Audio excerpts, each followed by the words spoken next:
Au nom du Père et du Fils et du Saint-Esprit. Amen. Jésus, tu es mon Dieu. Je crois de tout mon cœur que tu es ici et que tu m'écoutes.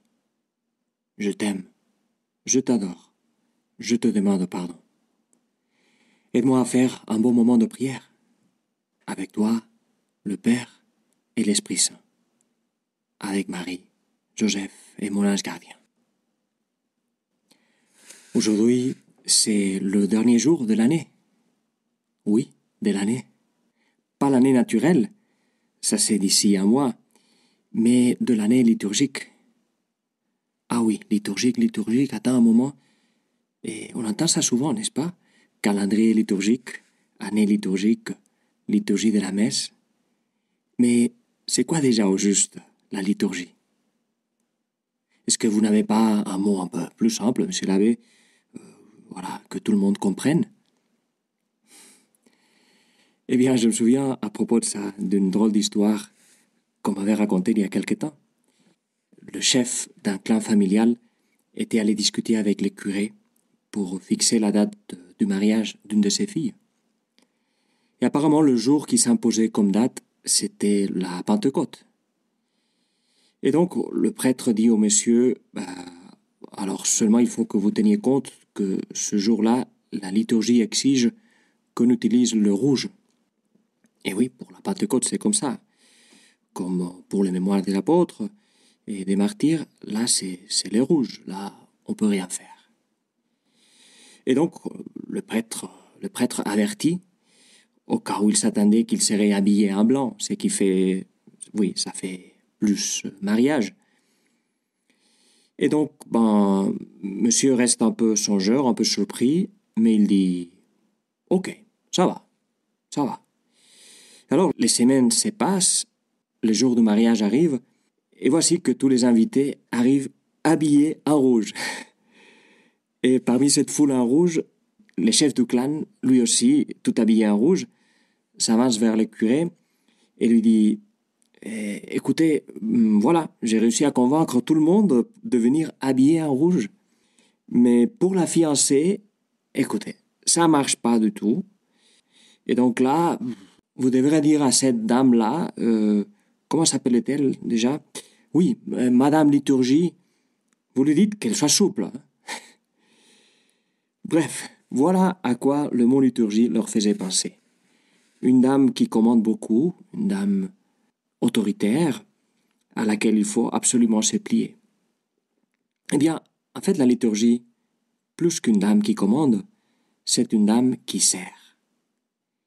Liturgie signifie, en grec, le service, l'adoration. La liturgie, c'est l'Église qui se met au service de quelque chose de bien plus grand et plus beau que ce que nous pouvions imaginer nous-mêmes. C'est l'Église qui s'efforce de méditer, de fréquenter, d'adorer les mystères de Dieu. Service, oui, service, comme un scientifique se met au service d'une réalité toujours plus riche et complexe que sa propre intelligence, et il peut y consacrer toute une vie passionnée. Ou comme un artiste se met au service d'une beauté qui les dépasse et qui les travaille intérieurement. Eh bien, comme ça, l'Église ne se lasse pas de chercher et de nous aider à chercher les visages de Dieu, en le regardant de tous les angles possibles. Giacomo Biffi, un cardinal italien qui est décédé il y a quelque temps, et qui était un homme très sage, avait été invité une fois à s'occuper d'une retraite au Vatican, invité par le pape Benoît XVI. Il faisait une remarque très belle à propos de l'année liturgique, que je pense, elle peut nous aider dans ces moments de prière. Il faisait noter comment les différents temps et fêtes de l'année de l'Église, qui sont marqués entre autres par les couleurs qui changent, le violet, le vert, le rouge, le blanc, eh bien, ces différents moments nous montrent au long des mois et des saisons les différents moments de l'histoire de Dieu avec nous. Et surtout les différents moments et angles du mystère de Jésus.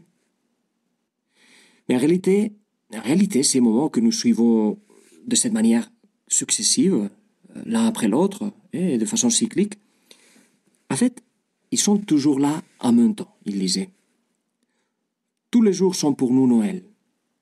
Parce que tous les jours, Jésus, tu nous es donné. Toi, ce Sauveur qui est Dieu, qui s'est fait petit et humble pour nous atteindre. Mais aussi, chaque jour est l'avant, c'est-à-dire attente de ta venue définitive, désir de ta victoire complète sur le mal. Et chaque jour est carême, parce que la vie, c'est aussi souvent une traversée par le désert. Une mauvaise nuit dans un mauvais auberge, disait sainte Thérèse. Et chaque jour, c'est aussi vendredi saint, souffrance rédemptrice, souffrance qui sauve, acceptation parfois difficile de la volonté du Père, sacrifice du moi. Et encore, chaque jour, pour nous, est Pâques, parce que chaque jour, ton esprit, Jésus, travaille en nous. Chaque jour, on peut toucher des signes de ta résurrection. Et donc oui, tous les jours sont tout.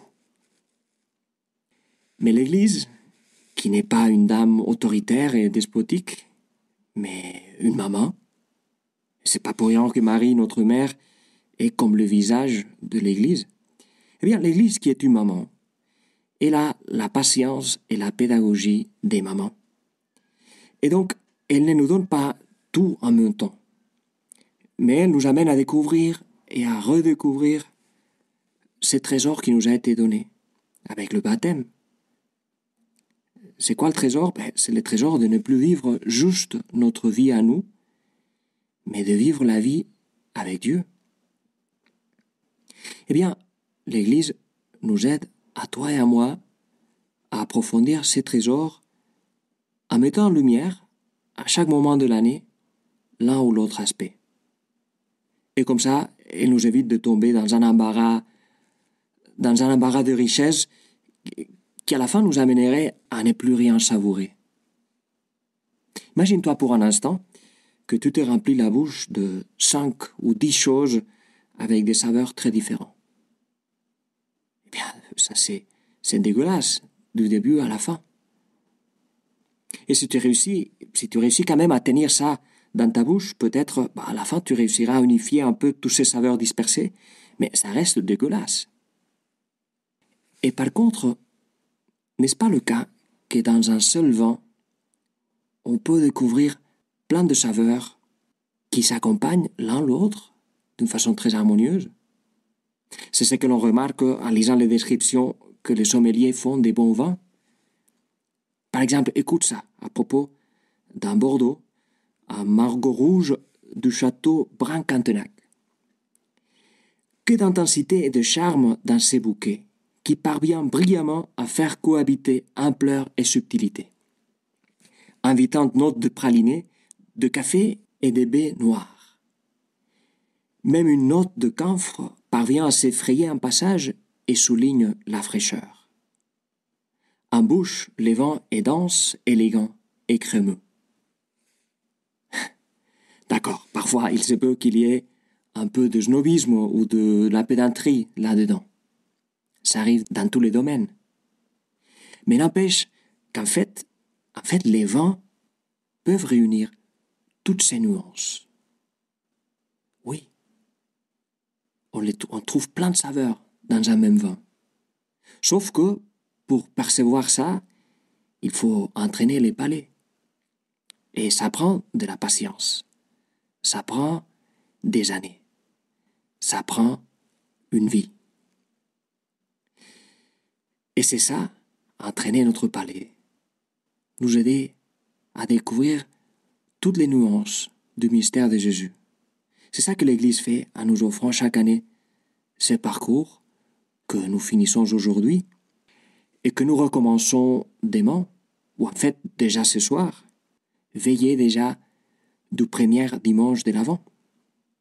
Nous la finissons cette année et nous la commençons déjà demain avec le désir de découvrir de plus en plus, comme le dit saint Paul, la largeur, la longueur, la hauteur, la profondeur, avec le désir de connaître ce qui dépasse toute connaissance, l'amour de Jésus. Merci Jésus pour ce moment de prière. Avec toi, le Père et l'Esprit Saint. Aide-moi à comprendre ce que tu as semé dans mon cœur, à le faire pousser et à en partager les fruits autour de moi. Marie, Joseph, mon ange gardien, accompagnez-moi toujours sur les chemins.